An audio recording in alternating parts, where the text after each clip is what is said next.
കൊച്ചിൻ ദേവസ്വം ബോർഡിന്റെ കീഴിലുള്ള അന്തിക്കാട് പടിയം എടത്തിരി മഹാവിഷ്ണു ക്ഷേത്രത്തിൽ പ്രതിഷ്ഠാദിന മഹോത്സവം ആഘോഷിച്ചു.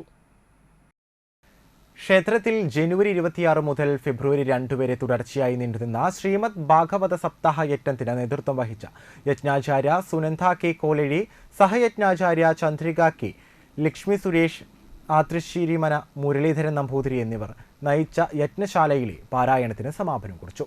തുടർന്ന് യജ്ഞ സമർപ്പണം, ആചാര്യദക്ഷിണ എന്നിവ നടന്നു. ശരിക്കും ഈ മന്ത്രം ജപിച്ചിട്ടാണ് വിളക്ക് കൊളുത്തുന്നത്. നമ്മൾ മംഗളകരമായിട്ടുള്ള ഒരു കാര്യം ഇവിടെ ചെയ്യാൻ തോന്നുന്നു. അത് എൻ്റെ ദുഃഖത്തെ നശിപ്പിക്കണം, ആയുരാരോഗ്യ വർധനം ഉണ്ടാവണം. അതിന് ഈ ദീപം കൊളുത്തി ആ ദീപത്തിനെ നമസ്കരിക്കുന്നു. ഇനി നമ്മൾ അടുത്ത കർമ്മം എന്ന് പറയുന്നത് ആ പൂജയിൽ വിഘ്നങ്ങളില്ലാതിരിക്കാൻ ഗണപതി ഭഗവാനെ ധ്യാനിക്കും.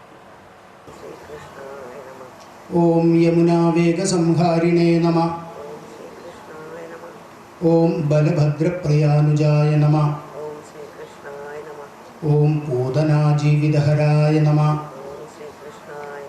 ഓം ശകടാസുരഭഞ്ജനായ നമ. ഓം നന്ദവ്രജനാനന്ദിനേ നമ. തുടർന്ന് ശിവലി എഴുന്നള്ളിപ്പ്, പ്രസാദവൂട്ട്, വൈകിട്ട് കാഴ്ചശിവലി എന്നിവ ഉണ്ടായി. ചെറുശ്ശേരി കുട്ടന്മാരാർ മേളത്തിന് പ്രാമാണികത്വം വഹിച്ചു.